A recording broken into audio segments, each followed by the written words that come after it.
Bonjour et bienvenue dans Parole de druide, c'est Christophe, toujours très heureux de retrouver ma très chère druidesse Adana Joël, que j'ai vue il n'y a pas longtemps, parce que Oui, on était ensemble ce week-end, on va vous expliquer pourquoi.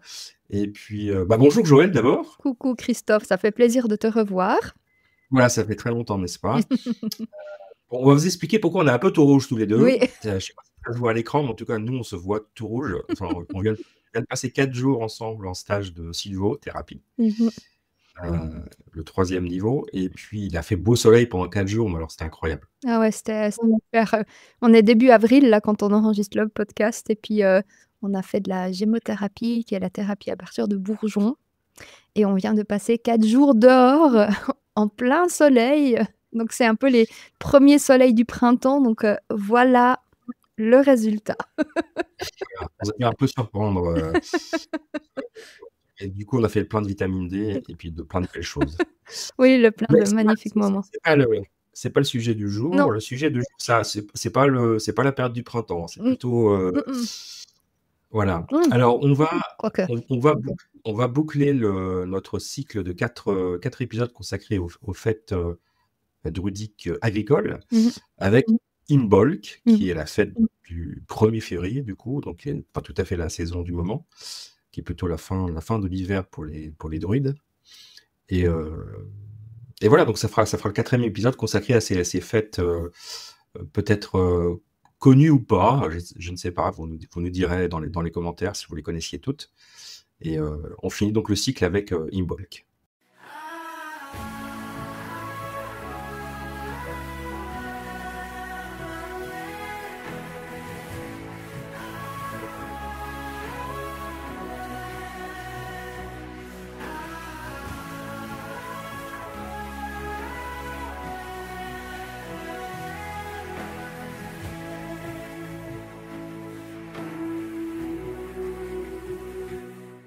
Bienvenue à Parole de druide, le podcast où la sagesse ancienne rencontre le monde moderne.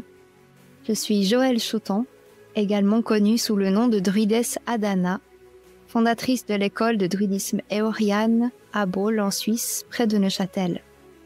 Avec mon apprenti Christophe Rousseau, nous explorons ensemble l'histoire, les légendes et les pratiques du druidisme au XXIe siècle. Rejoignez-nous dans ce voyage spirituel où nous partageons des récits inspirants des rituels ancestraux et accueillons des invités spéciaux tout en promouvant une spiritualité de paix et d'amour. Préparez-vous à découvrir les mystères et la magie du druidisme moderne. Comme tu l'as dit Christophe, ça fait partie des fêtes agricoles parce qu'elles sont clairement en lien avec les cycles de l'agriculture et de la terre. C'est des fêtes qu'on dit lunaires parce qu'elles sont intermédiaires aux fêtes solaires qui sont associées aux solstices et aux équinoxes. Elles sont généralement situées le 1er du mois, intermédiaire entre deux. Donc là, on est sur le 1er février. Mais c'est parfois aussi à la pleine lune la plus proche de cette date-là. Donc voilà, c'est dans ce sens-là que c'est des fêtes lunaires. Et la lune va vraiment avoir une action forte sur la Terre et un peu comme attirer son énergie à elle, comme ça. Et donc du coup, c'est dans ce sens-là aussi que c'est des fêtes lunaires parce qu'elles ont clairement un effet sur l'agriculture. Donc voilà, mais Imbolc, en fait, à ce moment-là, la Terre, elle dort encore. donc le nom Imbolc, ça veut dire, en vieil irlandais, dans le ventre. Et oui. Et donc, c'est vraiment une fête associée au ventre de la mère qui est prête à donner naissance. Donc, c'est un peu la fête de tous ces tertres, de toutes ces montagnes, de toutes ces collines dans lesquelles on a creusé des espaces sacrés dans lesquels venir se lever et sentir ce jaillissement. C'est aussi une fête qu'on associe aux premières plantes qui poussent à ce moment-là. Donc du coup, c'est à partir du ventre de la terre-mère, je fais jaillir mes plantes. Et c'est vraiment une fête autour de ce jaillissement de ce printemps. Parce qu'en fait, dans les saisons druidiques, c'est le début du printemps à ce moment-là. Dans la tradition hébraïque, on a aussi ce qu'on appelle le Nouvel An des arbres, qui est proche de cette date-là aussi, qui est la pleine lune la plus proche du 1er février. Donc, on a aussi le Nouvel An des arbres qui est dans cette même période où en fait on dit que c'est là que les arbres commencent à se réveiller. Et c'est vrai que jusqu'à ce qu'il y ait le POC des bourgeons, comme on l'a maintenant début avril, ici à notre altitude, on est environ à 500 mètres en Suisse. Et donc, on a maintenant ce POC, mais avant ce POC, il y a vraiment tout un temps où la sève, elle va commencer à s'activer plus et puis faire de la poussée, générer cette poussée. C'est grâce à cette poussée de la sève que le bourgeon il éclot. Et bien là, on est dans cette période à Imbolc où il y a ce début, tu sais, où tu sens que les choses, elles commencent à se réveiller, mais c'est pas encore le réveil ou qu'on voit de l'extérieur. C'est cette énergie qui commence à s'activer à l'intérieur. D'ailleurs, la déesse du moment, elle s'appelle Brigitte. On l'appelle aussi Brigide ou Brigitte, ça dépend un peu des différents lieux, parce que de nouveau, la Celtie, c'était très vaste. Elle est associée au feu du foyer, donc c'est aussi une énergie où on se centre au feu du foyer central, le feu qui est dans l'âtre au centre de la maison, pour pouvoir aller chercher cette énergie et sentir quand c'est le moment d'aller sur l'extérieur. D'ailleurs, c'est une déesse avec 3 attributs, elle travaille dans les 3 mondes, enfin elle a 3 énergies, c'est la déesse du feu du foyer, c'est la déesse de la poésie et c'est la déesse de la guérison. Et dans le feu du foyer, c'est la déesse de la forge. Donc elle travaille sur le corps physique, déesse de la forge, déesse du foyer. Déesse de la guérison parce qu'en fait, c'est une femme médecine, donc déesse au niveau de l'âme, du 2e monde. Et une déesse de la poésie, donc du coup une prophétesse, et donc du coup déesse dans le 3e monde, ou ce qu'on appellerait aussi le monde de l'esprit. Donc voilà, c'est un peu tout ça, Imbolc. Hein. C'est une fête hyper importante qui demande vraiment, tu sais, d'aller rassembler comme ça ces 3 énergies, le corps, l'âme et l'esprit, pour sentir ce truc qui germe en nous et qui va s'extraire. Alors c'est une fête très symbolique et qui appelle à l'action. En gros, c'est la fête du réveillez-vous, quoi. Vous venez de sortir d'un hiver où vous êtes ressourcés, reposés. Pour les ours comme moi, on a hiberné et puis les temps de se réveiller. Alors, c'est sûr que ça dépend c'est sûr que au 1er février, là où on vit nous, par exemple, on est encore sous la neige en général. En tout cas, la neige n'est pas loin. Donc, on a du mal à voir que c'est le printemps qui va arriver, mais c'est vrai que ça va très vite en fait. Ouais, on a le perce-neige. On a les perce-neiges, on a les primes verts qui commencent à ce moment-là un petit peu. Mais généralement, les perce-neiges, elles sortent autour de cette date du 1er février. Moi, je note chaque année, là, c'était le 3, tu vois, c'est vraiment très proche. Du coup, la question qui me vient en tête, c'est que faisaient nos amis les Celtes et les druides donc pour célébrer Imbolc?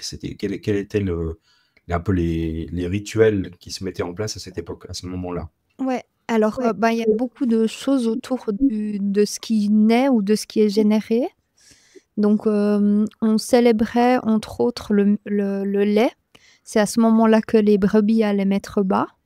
Et donc, du coup, on célébrait le lait. On célébrait aussi les pommes, parce qu'il reste souvent des pommes au fond des réserves à ce moment-là. Donc, on va aussi célébrer la pomme. On va célébrer la notion de la rondeur du ventre.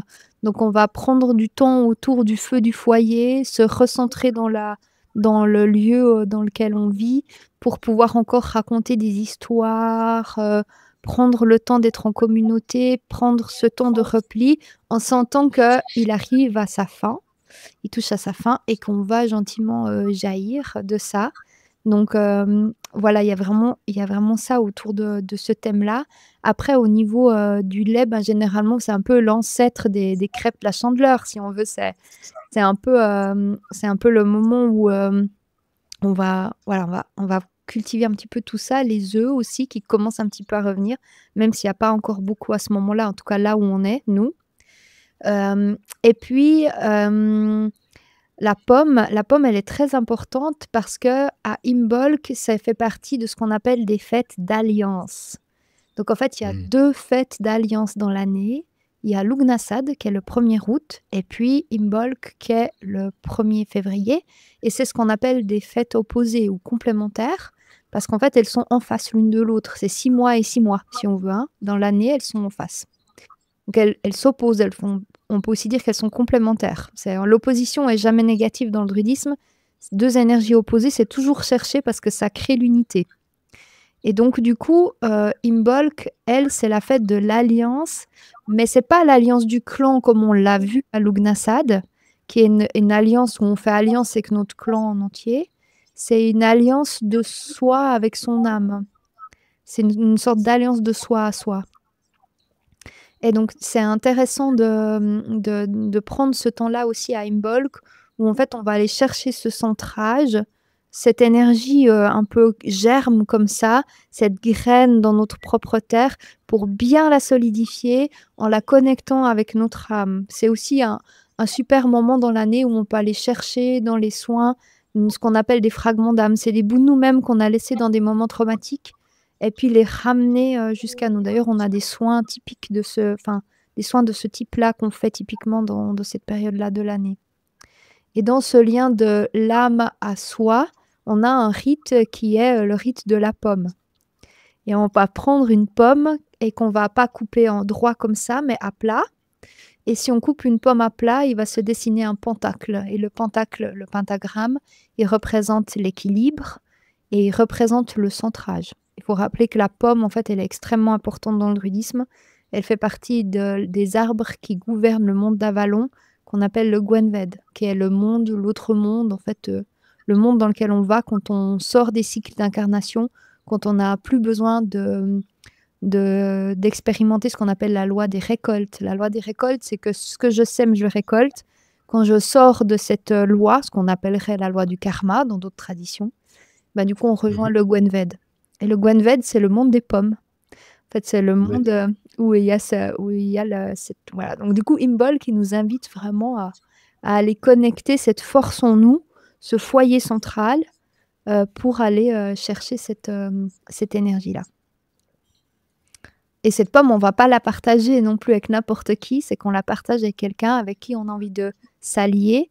Donc, on s'allie à nous-mêmes, bien sûr, ça c'est la première chose. Et ensuite, on va s'allier à quelqu'un.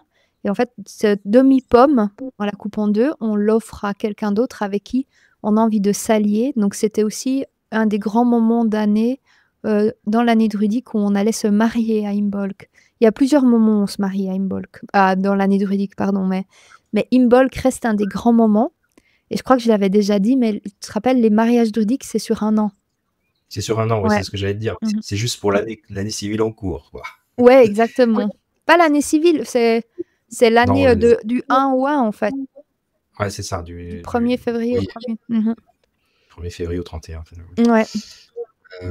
Et oui, on se marie, du coup, on peut s'allier avec quelqu'un, mais c'est pas forcément un mariage on peut s'allier avec quelqu'un avec qui on a des sentiments, de l'amitié, ou peut-être enfin, c'est pas forcément juste l'amour. Le partage de la pomme, j'entends, hein, pas le mariage, mais le partage de la pomme, on peut le faire avec quelqu'un d'important pour nous, pour l'année qui vient. Ou alors on se dit que cette année, on va vraiment créer un lien fort avec cette personne. Bah oui, alors, c'est vrai que moi, en fait, à la maison, ce qu'on fait, nous, c'est que, de toute façon, avec Julien, on est mariés. Donc, ce vœu-là, en fait, d'une certaine façon, on n'a pas besoin de le renouveler parce que il est comme intrinsèque. Après, c'est clair que le jour d'Imbolc, on va en parler.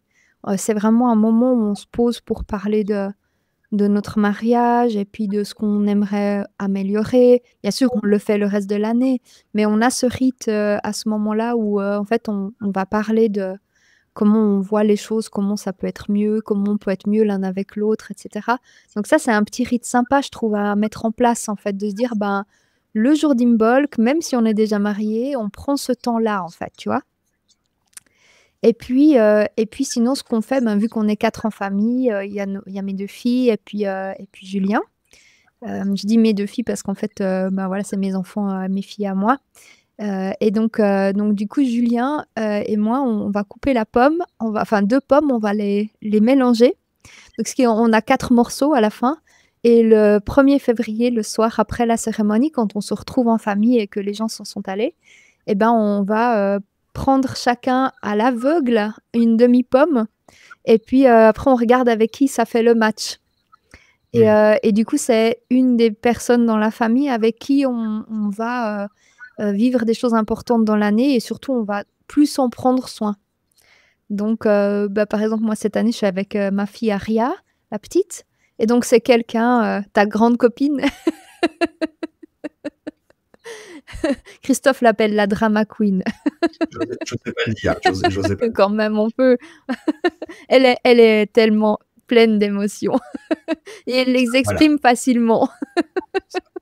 beaucoup d'émotions. Et donc, Aria, voilà, dans tout ce travail émotionnel, moi, je suis cette année la personne qui va être plus attentive à elle. Et elle va être plus attentive à moi. Et Julien et Dana, du coup, ils ont cette expérience ensemble cette année.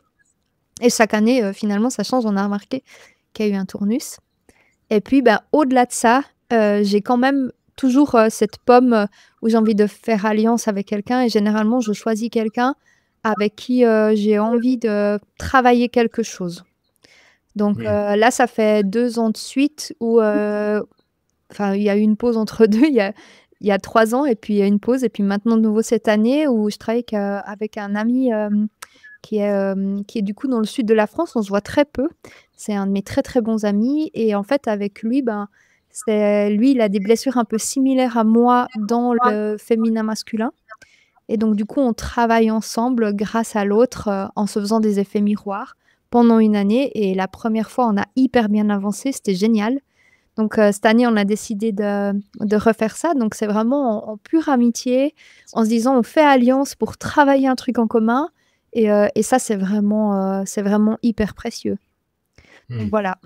Un peu, c'est ça. En fait, ce thème de l'alliance, il est au-delà de l'amour, même si c'est quelqu'un que j'aime profondément. Mais voilà, c'est au-delà de l'amour de dire, voilà, je trompe mon mari parce que, enfin, toi, c'est vraiment au-delà de l'amour, c'est vraiment l'alliance en soi. C'est différent. Oui, Mhm. exact. Et du coup, tu disais justement après la cérémonie que vous pratiquez à l'école, vous avez ce rituel des pommes. Mhm. Est-ce que tu peux un peu nous raconter ce qui se passe justement ce que vous faites, vous organisez le 1er février avec l'école et puis les membres qui viennent participer avec vous, les marcassins entre autres, j'imagine, et puis peut-être d'autres, je sais pas comment c'est si vous ouvrez à tout le monde la cérémonie, puis qu'est-ce que vous pratiquez, qu'est-ce que vous faites finalement au sein de l'école à ce moment-là? Oui. Alors, c'est toujours nos cérémonies, elles sont toujours ouvertes à tout le monde à partir de 18 ans. Si les enfants veulent venir, en fait, il faut juste que j'en parle avant avec les parents pour qu'ils puissent tenir une posture de cérémonie, ce qui demande d'être en silence et aussi avec, parce que voilà. Et aussi, une cérémonie, c'est pas juste pour devenir en tant que curieux regarder, mais c'est vraiment pour être présent dans un rite qui sert aussi pour l'humanité et pour la Terre. Ça sert à ça, le rite, en fait. C'est de pouvoir vraiment œuvrer à amener quelque chose. Donc, Imbolc, du coup, ce qu'on fait, c'est qu'on fait déjà un grand feu. Après, la première chose, c'est que le feu d'Imbolc, il est hyper important. On va faire un grand feu et puis on va vraiment chercher à rassembler tout le monde autour de ce thème du feu. Et ensuite, on peut travailler plusieurs choses. Alors, on a déjà fait parce que les cérémonies, elles sont chaque fois différentes, mais dans les choses qu'on fait assez facilement, c'est de travailler avec de l'argile et de créer des petites boules d'argile avec des graines à l'intérieur. Et en fait, on les crée ensemble et après, on se les partage et on va aller les déposer à différents endroits pour mettre des graines dans la terre avec des plantes médicinales ou voilà. Donc en fait, on crée ces petites boules. Ça nous arrive aussi de pouvoir travailler sur le thème du lait ou le thème du vin ou des choses comme ça, un peu cette offrande d'eau comme ça qui est très importante. On appelle ça les libations. Et donc du coup, on va offrir un petit peu de liquide ou en tout cas de lait à la terre. On va bien sûr faire des purifications parce qu'avant de commencer, avant d'émerger à soi, en fait, c'est important de se sentir purifié. Mais l'énergie du printemps, elle sert aussi à ça. C'est pas pour rien qu'on fait les nettoyages de printemps.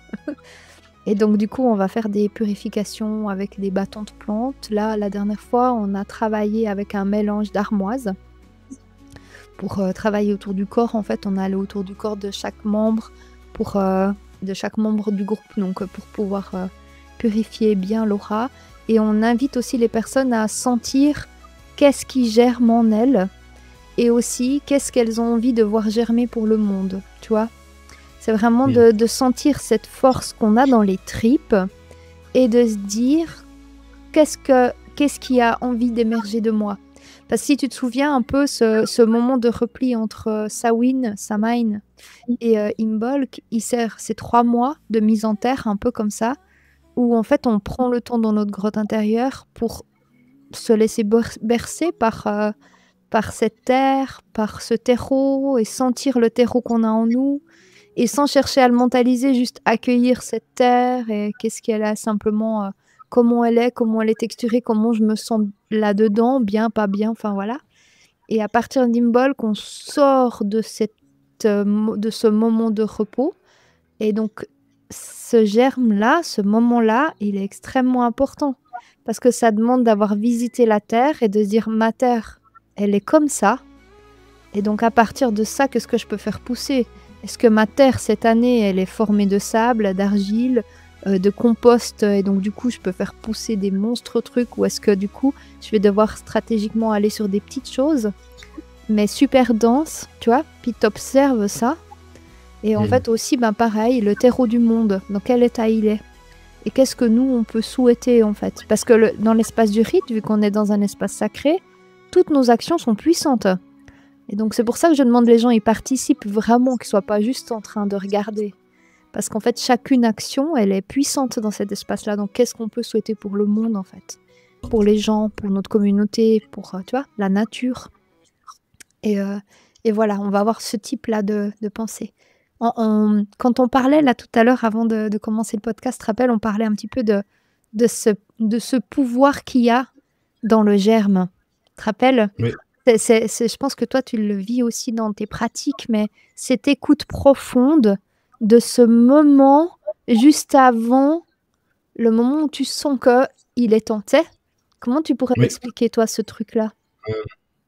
Ben, c'est dans les. Alors, nous, on est des 2 personnes comment dire, on est des personnes de l'action. Alors, pas que de l'action, mais en tout cas, on produit des choses, voilà, des choses concrètes, des livres, on parlait de l'oracle voilà, j'étais en train de préparer un oracle, et puis toi, tu venais d'en sortir un pour la sylvothérapie et les arbres, avec les 3 mondes et tout. Donc, on est des créatifs, voilà, je cherche le mot. On est des créatifs, mais pas des créatifs juste dans le 3e monde. Du coup, on est aussi des créatifs du 1er monde, du monde physique. Et donc, c'est vrai qu'un projet, il a plusieurs étapes. Et puis, il y a vraiment ce moment de... ok, on a l'idée, après on travaille. C'est comme, on va prendre l'écriture d'un livre, par exemple. Donc, on a l'idée du livre, après on l'écrit. Après, il y a la partie un peu relecture, correction, qui est là, un peu moins drôle. Et puis, il y a un moment où il sort, mais il sort pas forcément tout de suite. Il y a c'est comme si on se disait, ouais, il va sortir quand ça va être prêt, en fait. C'est comme si un peu il nous appartenait plus. Je sais pas comment l'expliquer, mais en tout cas, ce sont des projets qui peuvent être dans un tiroir, des fois des mois, voire même plus. En tout cas, le livre que j'ai écrit avec mon ex-compagne, donc la maman Mandela, sur l'expérience qu'on a vécue autour du deuil périnatal, c'est un livre qui a eu un temps de gestation long. Hein. C'était plus de 3 ans. Et c'est pas parce qu'on a travaillé 3 ans dessus en continu, c'est parce qu'il a fallu le temps que les choses maturent. Il a fallu le temps que les choses maturent, ouais, c'est juste. Et c'est exactement ça. Je pense que pour toi, c'est pareil. Les projets, par moment, ils mettent un certain temps avant de sortir, puis d'un seul coup, hop, ça sort. Et puis des fois, il y a 2-3 projets qui sortent d'un coup, puis les gens pensent que on est des super hyperactifs parce qu'on a sorti 3 livres en un mois, mais c'est juste que c'est 5 ans ou 10 ans de boulot derrière, et puis il se trouve que ça doit sortir à ce moment-là, quoi. Mais voilà, c'est la partie immergée de l'iceberg, ce qui correspond bien à Imbolc, que ça sort au moment où ça perce la neige. C'est exactement ça. Donc, je pense que tous ces projets, quels que soient les projets qu'on peut avoir dans la vie, que ce soit un livre ou d'autres choses, parfois il faut laisser le temps au temps que ces choses se concrétisent en fait. C'est pas juste nous qui devons toujours tout pousser. Oui, et puis Oui, sentir le bon moment, vraiment, de sentir que là, c'est le moment. Tu sais, il y a quelque chose de cet ordre-là, je trouve. Et c'est ça dans Imbol, que c'est vraiment sentir quand il est temps.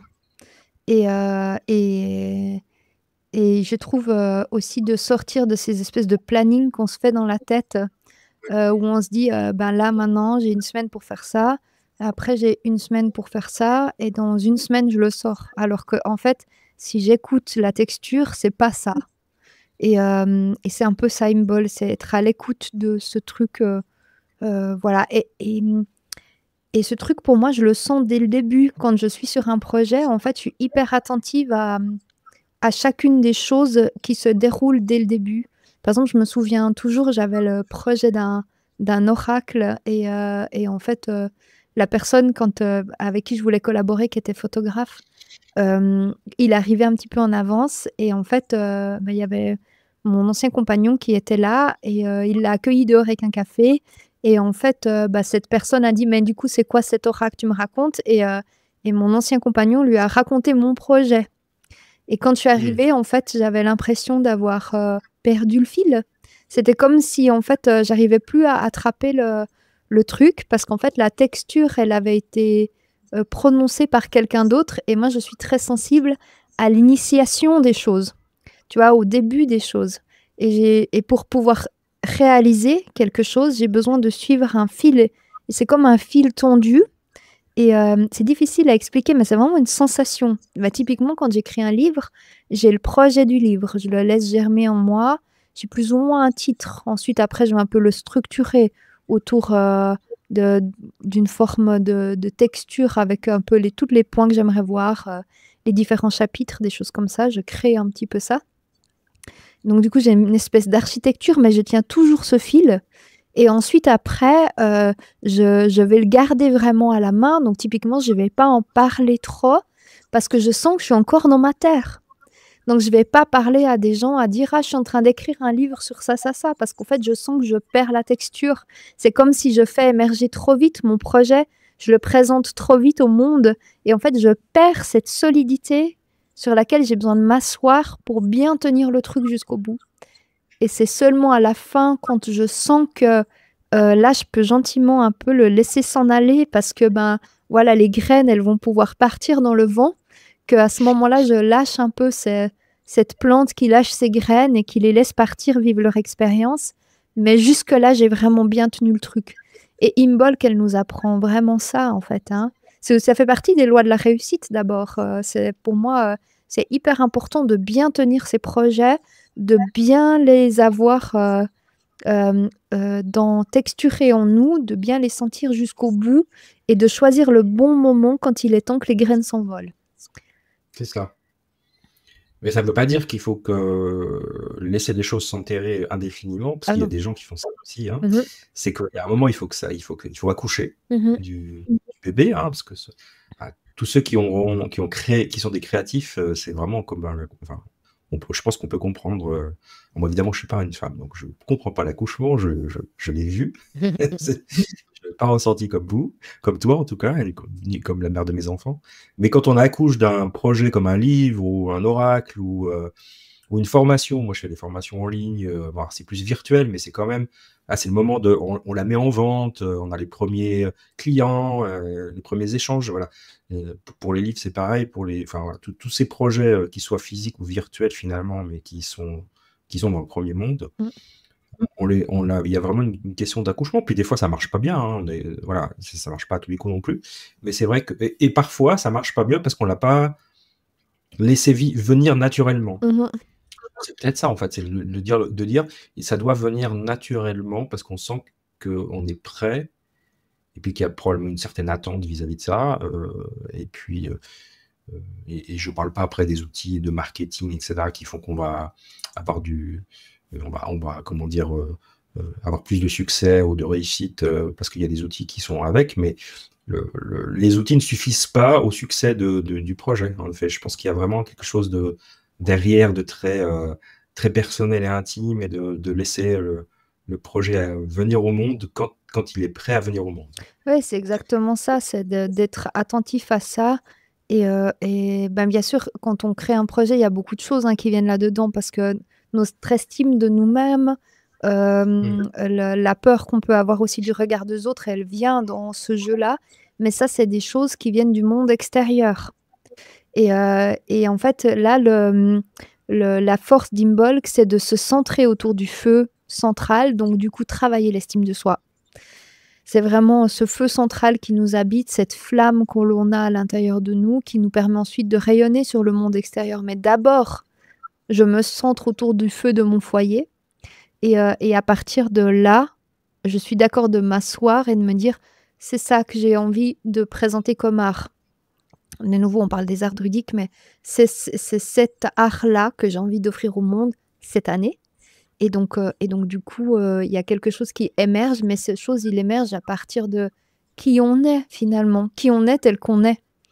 Et c'est pas le regard de l'autre qui influe le fait de faire, c'est qui je suis qui fait que je présente mon art. Toi, c'est vraiment, de nouveau, dans l'essence druidique, ça part de soi et ça va vers le monde extérieur, à la rencontre. Et ensuite, à la fin de l'année, quand on sera sur des fêtes typiquement comme Lughnasadh, où là, on commence à être en lien avec le monde extérieur, comme après à Alban Elfed, où on sera aussi en lien avec le monde extérieur, où clairement, on reçoit des leçons du monde extérieur qu'on ramène à soi. Mais là, on est sur le moment où ça jaillit de soi. Donc, c'est aussi intéressant de voir d'où jaillit le projet. Est-ce que je crée ça parce que j'ai besoin que l'autre me voie? Ou est-ce que je crée ça parce que c'est dans mes tripes? Et donc, du coup, c'est à partir de là qu'il sort. Et pour moi, en fait, je pense personnellement que la clé de la réussite, elle réside là. C'est pas parce que j'ai besoin d'être vue, ou parce que j'ai besoin de vendre, ou parce que j'ai besoin de remplir mon porte-monnaie grâce aux autres, ou je sais pas quoi, tu vois, que je crée quelque chose. C'est parce que c'est en moi, ça m'habite, ça me fait vibrer en entier. Et à partir de là, j'offre quelque chose d'habité au monde extérieur.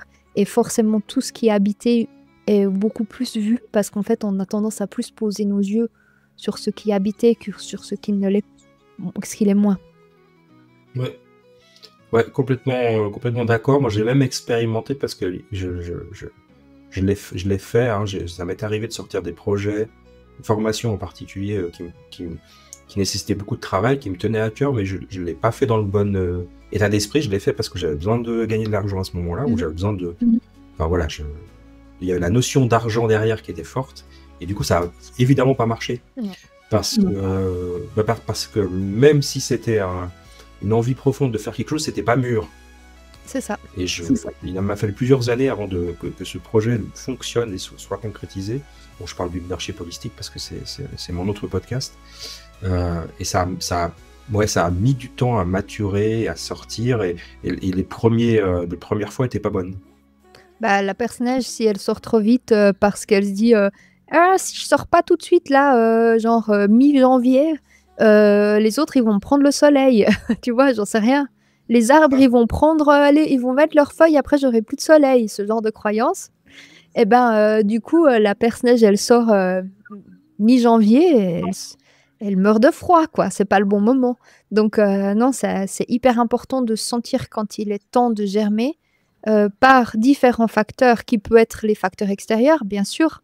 L'aspect un peu, c'est le bon climat pour le faire, mais ça doit pas venir de peur de nos différentes peurs qui viennent en fait de l'extérieur. C'est vraiment quelque chose qui doit jaillir en nous, et c'est vraiment l'art d'Imbolc, c'est sentir ce truc-là.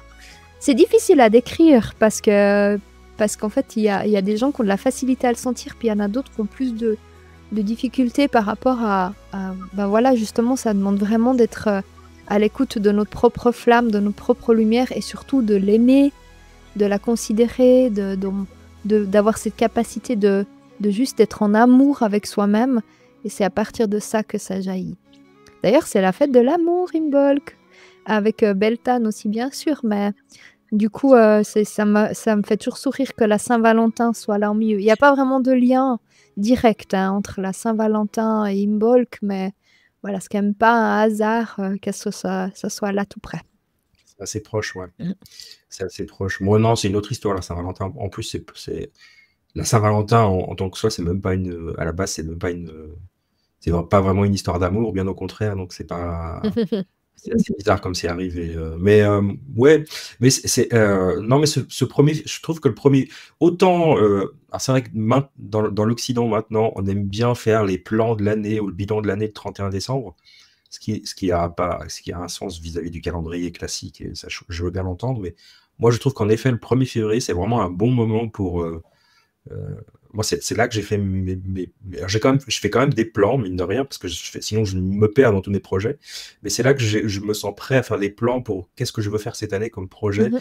Je sens que ceux-là, je veux vraiment les concrétiser, puis je laisse les autres pour l'année suivante, et puis c'est OK. Ça, je suis bien avec ça. Et cette année, je l'ai fait. C'est marrant parce que je l'ai fait pas en pensant à Imbolc, et puis parce que j'avais besoin de faire cette planification, et je me suis rendu compte que je l'ai fait début février. Tu vois, Donc c'était on le sent. très drôle. Ouais. Et je pense, pour rebondir sur l'idée de, enfin, oui, ces projets ils sortent parce que en fait, c'est plus fort que nous. En fait, il y a un besoin de sortir, hein, comme tu dis, le truc des tripes. Il y a vraiment le besoin d'expulser quelque chose dans le monde. Et quel que soit le résultat derrière, parce qu'on s'en fiche finalement, c'est juste que ça a besoin de sortir de nous. Oui, c'est ça. C'est un peu la même chose que la plante qui va percer la coque de la terre. C'est quand même, faut s'imaginer que le processus de germination, c'est quand même intense en fait. Hein. On a un projet de graines qui est le projet de l'année dernière qui est venu en graines, donc qui contient l'expérience de la plante de l'année d'avant. Donc c'est pareil pour nous. Hein. Là, je fais un petit parabole, mais c'est pareil pour nous. Et donc du coup, on a cette graine, et cette graine, elle va déjà se casser elle-même pour pouvoir faire sortir la pousse.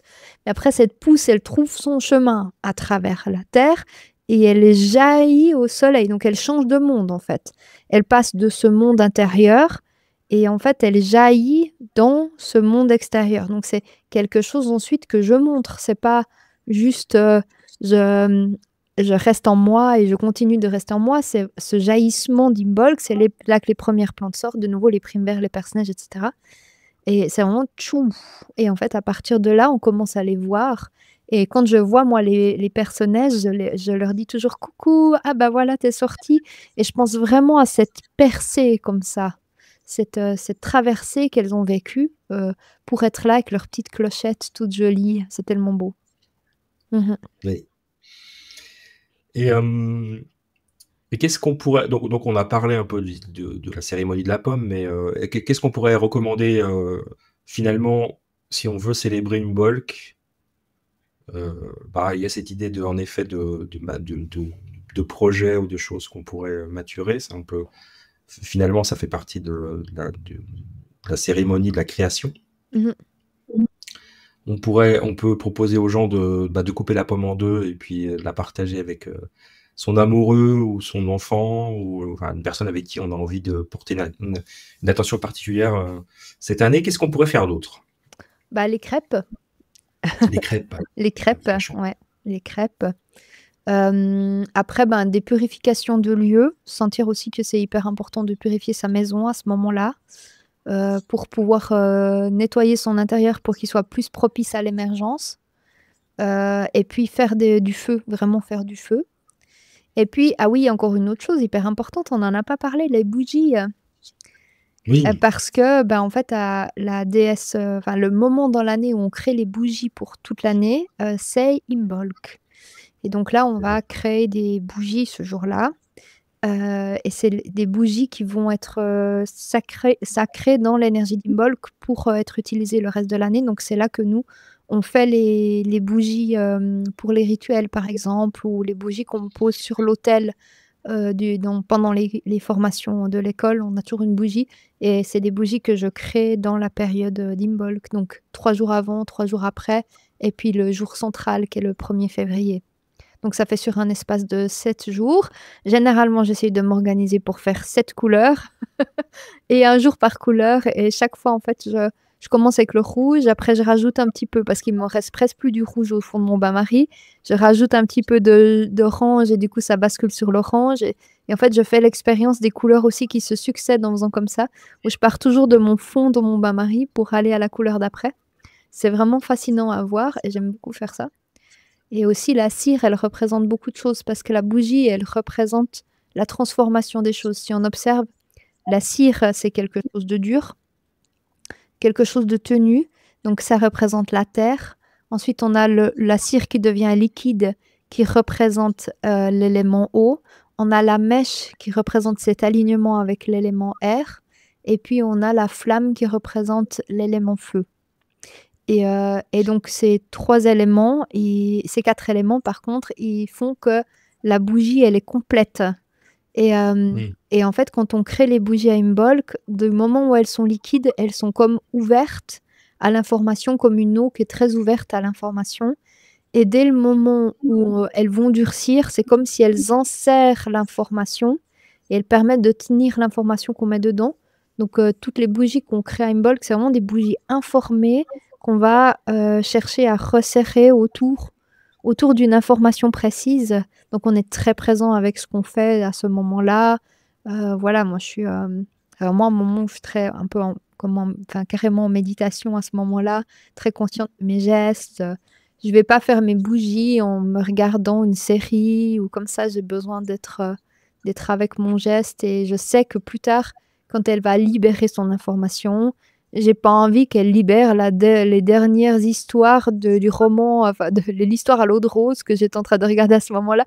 Je suis super sensible à l'info. Moi, c'est vraiment un truc assez incroyable. J'en ai encore fait l'expérience l'autre jour. Je descendais au sud de la France pour ma formation et je prends des routes que je prends jamais, à part à ce moment-là. Et c'est la 2e fois que j'y allais. Et la première fois, j'ai fait le trajet avec une personne. Et en fait, quand j'avançais sur la route, je rentendais visuellement, en fait, j'avais informé le paysage avec les discussions qu'on avait. Et en fait, je rentendais toutes les discussions qu'on avait eues. Je m'en souvenais plus du tout. Mais en fait, le paysage était informé parce que mes yeux avaient assemblé, en fait, des mots avec du paysage, de la vue. Et en fait, je suis très sensible à ces liens, en fait. Et je rentendais toutes les discussions qu'on avait eues au fur et à mesure du voyage. Et c'est pareil avec les bougies. Quand je touche un objet que j'ai fait dans une certaine circonstance, je ressens la texture de la circonstance, le fait de le toucher. Donc, c'est vraiment, bien sûr, il y a quelque chose en moi qui s'est enregistré dans mon corps, mais il y a aussi quelque chose qui s'enregistre dans l'objet lui-même. Donc voilà, c'est un peu ce genre de choses auxquelles être attentif quand on crée des objets sacrés. Et là, Imbolc, c'est vraiment la bougie. Donc, Joël. Oui. Aurais-tu une magnifique triade à partager avec nous concernant sur la thématique de Imbolc? Avec plaisir. J'ai une très belle triade sur la thématique de Imbolc. Alors, je vous invite à fermer les yeux et à écouter les mots de cette triade qui va vous inspirer pour l'énergie d'Imbolc. Vous pourrez aussi l'écrire parce qu'elle pourra vous aider pour ce moment-là. 3 mystères du ventre de la terre-mère. Le silence qui nourrit l'élan, la graine qui rêve sa lumière et la sève qui jaillit sans peur. Je la redis ? Ouais, avec plaisir. 3 mystères du ventre de la terre-mère. Le silence qui nourrit le lien, la graine qui rêve sa lumière et la sève qui jaillit sans peur. Non, ça fait vraiment écho au processus de création. Hein. En tout cas, je pense que ça image bien tout ce qu'on a raconté sur... Tout ce qu'on vient de raconter. Ça image parfaitement. Toujours très jolie cette période. Bon, donc on va faire une compilation un de ces jours, je pense. Ouais. C'est encore une idée de outre, la musique, on va aussi partager d'une manière ou d'une autre, parce qu'on nous l'a demandé. Vous êtes beaucoup à nous la demander, la musique. On va s'en occuper. Mhm.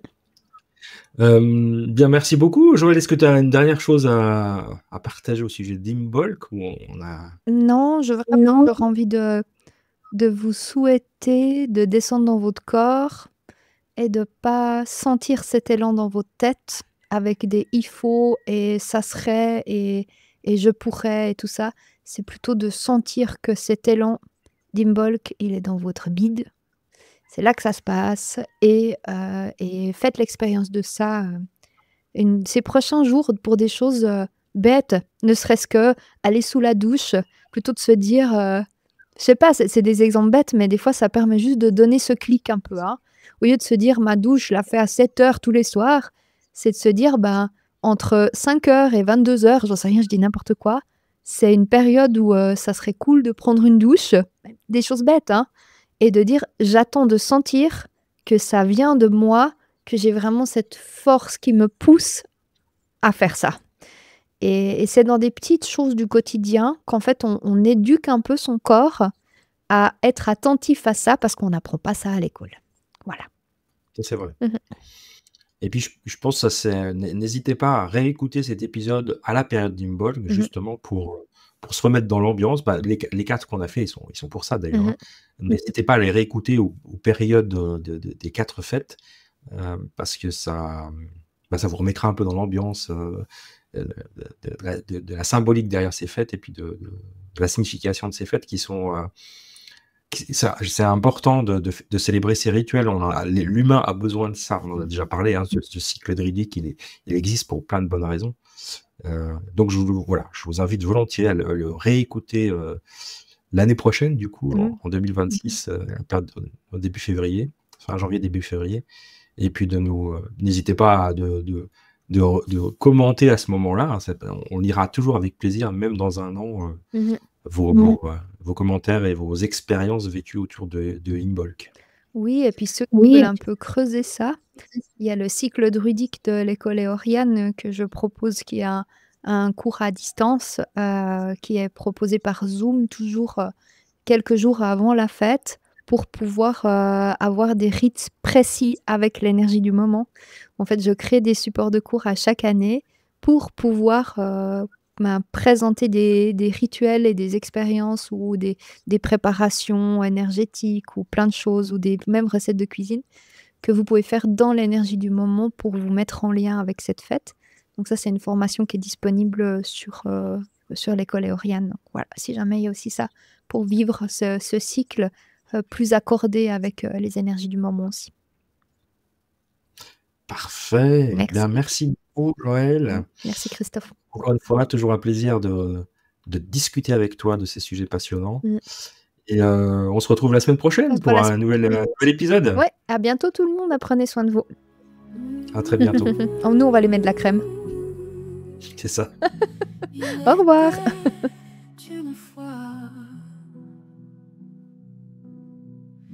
Une forêt sacrée